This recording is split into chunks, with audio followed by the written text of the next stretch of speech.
নমস্কাৰ ছাৰবিদসকল চৰকাৰী কৰ্মচাৰী আৰু পেঞ্চনাৰসকলৰ ওপৰত পৰিস্থিত একমাত্ৰ ইউটিউব চেনেল আছাম গভ ইম্পলিছ নিউজলৈ আপোনালোকক আন্তৰিক স্বাগতম জনাইছোঁ।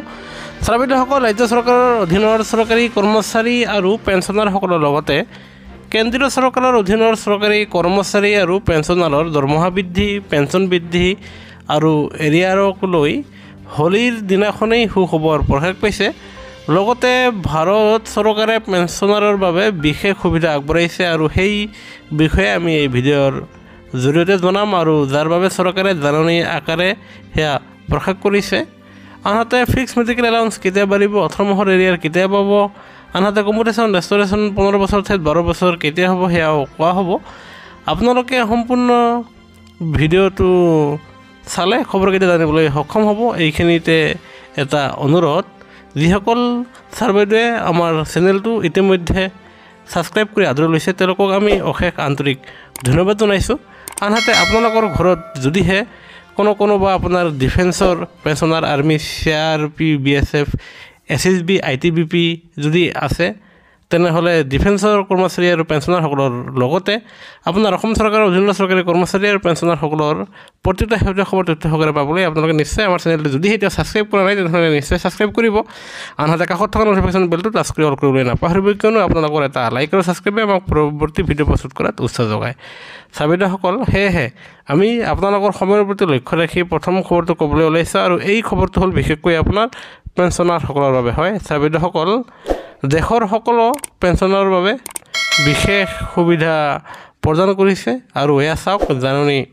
প্ৰকাশ পাইছে। হয় ছাৰবিদসকল, পেঞ্চনভোগীসকলে এটা বিশেষ সুবিধা লাভ কৰে যিটো বহু পেঞ্চনাৰে নাজানে। যদি আপুনি কেন্দ্ৰীয় কৰ্মচাৰী নাইবা আপোনাৰ ঘৰত যদিহে কোনোবা কেন্দ্ৰীয় পেঞ্চনাৰ আছে তেনেহ'লে এই খবৰটো অত্যন্ত জৰুৰী। হয় ছাৰবিদসকল, কেন্দ্ৰীয় পেঞ্চনভোগী বিশেষকৈ যিসকল পেঞ্চনাৰৰ বয়স 75 বছৰ বা তাতকৈ অধিক তেনেহ'লে আপোনালোকে এক বিশেষ সুবিধা লাভ কৰিব। প্ৰত্যেক বছৰে CGHSৰ অধীনত তালিকাত থকা প্ৰাইভেট হস্পিটেলত আপোনালোকে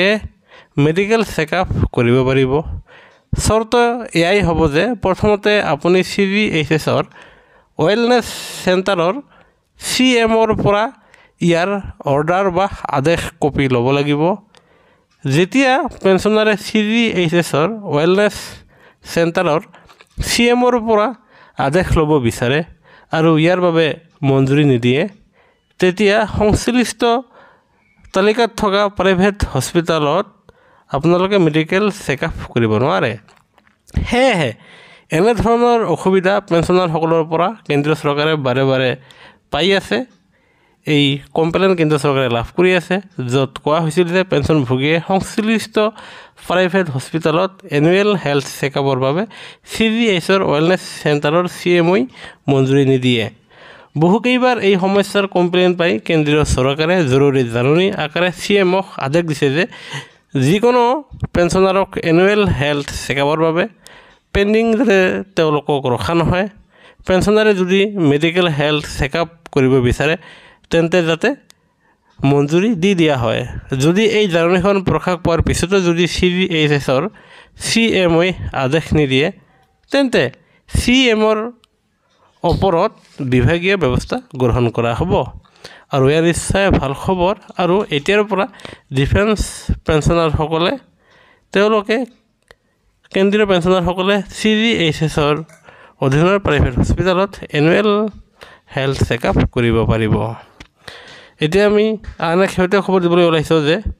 উপৰোক্ত ভাল খবৰ কেইটাৰ বাহিৰেও আপোনালোকৰ স্ক্ৰীণত দেখি থকা গুৰুত্বপূৰ্ণ কথাকেইটা জনাটো অত্যন্ত জৰুৰী। প্ৰথমটো হ'ল যে 75 বছৰ ঊৰ্ধৰ পেঞ্চনাৰে ইনকাম টেক্স ফাইল কৰিব নালাগে আৰু সেয়া তেওঁলোকৰ বাবে ইনকাম টেক্স ফাইল ফ্ৰী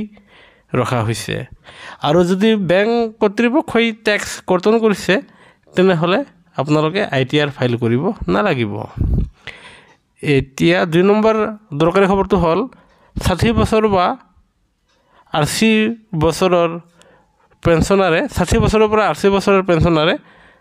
আপোনালোকে বাৰ্ষিক 3 লাখ টকাত টেক্স দিব নালাগিব। আনহাতে 80 বছৰ বা 80 বছৰ ঊৰ্ধ্বৰ পেঞ্চনাৰে বাৰ্ষিক 5 লাখ টকাত টেক্স দিব নালাগে আনহাতে আৰু একটা পইণ্ট চাব চলিত মাহত যিসকল পেঞ্চনাৰৰ বয়স 80 বা 80 বছৰ পাৰ হ'ব তেওঁলোকৰ পেঞ্চনত 20% আপোনাৰ বৃদ্ধি কৰা হ'ব আৰু যেতিয়া আপোনালোকৰ বেছিকত 20% পেঞ্চন বৃদ্ধি কৰা হ'ব আৰু সেই পেঞ্চনৰ পৰা বৰ্ধিত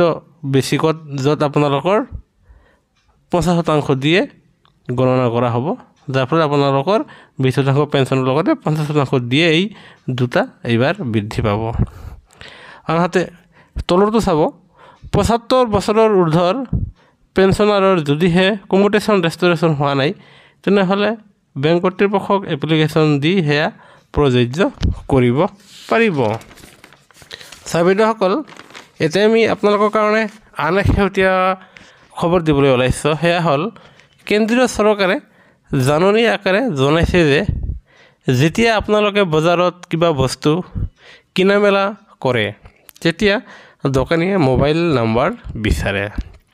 আৰু আপোনালোকৰ সেয়া ইচ্ছাৰ ওপৰত নিৰ্ভৰ কৰে যে আপোনালোকে মোবাইল নম্বৰ দিব পাৰে আপোনালোকে মোবাইল নম্বৰ নিদিব পাৰে আৰু যাৰ ফলত আপোনালোকৰ মোবাইল নম্বৰ দিবলৈ আপোনাৰ দোকানীয়ে বাধ্য কৰাব নোৱাৰে আনহাতে যদিহে দোকানদাৰে মোবাইল নম্বৰ নোহোৱাকৈ বিল নবনায় বুলি কয় তেনেহ'লে আপোনালোকে ৰাষ্ট্ৰীয় উপভোক্তাৰ হেল্পলাইন নম্বৰ 1915 আপোনালোকে কমপ্লেইন দিব পাৰিব এতিয়া আমি আপোনালোকৰ কাৰণে আন এক শেহতীয়া খবৰ লৈ আহিছোঁ সেয়া হ'ল ৰাজ্যৰ লাখ লাখ চৰকাৰী কৰ্মচাৰীসকলৰ কাৰণে আপোনাৰ পুৰণা পেঞ্চন প্ৰৱৰ্তন কৰিব লাগে আৰু পেঞ্চন ব্যৱস্থাক আয়কৰৰ পৰা মুক্ত ৰাখিব লাগে ছাৰবিধসকলে এয়া চাওক যিটো আপোনাৰ ৰাষ্ট্ৰীয় মাধ্যমৰ বাতৰি কাকতত এয়া প্ৰকাশ পাইছে আৰু যিটো আমি তাৰ পৰা তুলি ধৰিছোঁ এয়া আমাৰ সম্পূৰ্ণ মনে সজা বাতৰি নহয় আৰু আমি কেতিয়াও মনে সজা বাতৰি পৰিৱেশন নকৰোঁ আৰু যাৰ ফলত অৱসৰ গ্ৰহণ কৰা কৰ্মচাৰী আৰু পেঞ্চনভোগী এছ'চিয়েশ্যনে পুৰণি পেঞ্চন প্ৰৱৰ্তন কৰিব লাগে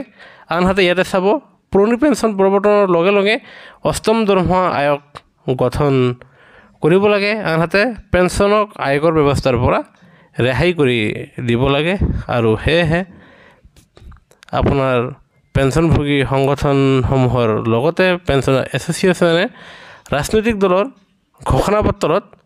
আপোনাৰ পুৰণি পেঞ্চন প্ৰৱৰ্তন OPS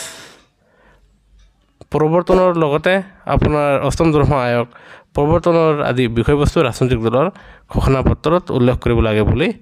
ইয়াৰে জনাইছে এতিয়া আন এক খবৰ দিবলৈ ওলাইছোঁ সেয়া হ'ল চৰকাৰে জাননী আকাৰে জনাইছে যে এতিয়াৰ পৰা যদিহে আপোনাৰ আধাৰ কাৰ্ডত কিবা জানিবলগীয়া আছে নাইবা যদি আপোনাৰ কিবা কমপ্লেইন দিবলগীয়া আছে তেনেহ'লে আপোনালোকে 1947ত কল কৰিব পাৰিব আৰু যিটো বিনামূলীয়া হ'ব আনহাতে আন এক শেহতীয়া খবৰ য'ত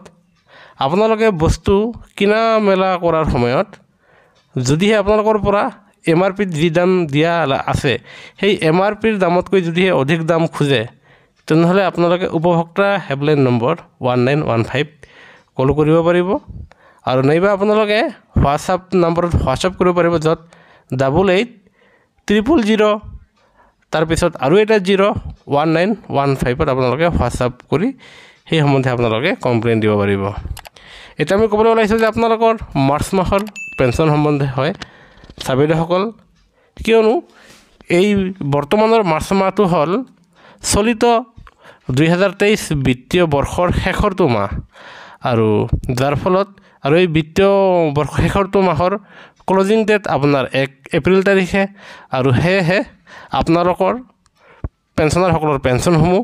আপোনালোকে 2 এপ্ৰিলৰ পৰা আপোনালোকে যিকোনো সময়ত লাভ কৰিব আনহাতে এই ক্ষেত্ৰত কিছুমান ডিফেন্সৰ পেঞ্চনাৰৰ স্পাৰ্চৰ পৰা মেছেজ আহিছে যে তেওঁলোকৰ আপোনাৰ পুৰণি মতে তেওঁলোকৰ এই দৰমহা নিৰ্ধাৰণ কৰা হৈছে এই ক্ষেত্ৰত আপোনালোকে ভয় খোৱাৰ কোনো দৰকাৰ নাই আপোনালোকৰ দৰমহা বাঢ়িব আৰু পৰৱৰ্তী বাকীখিনি আপোনালোকে এৰিয়াৰ হিচাপে লাভ কৰিব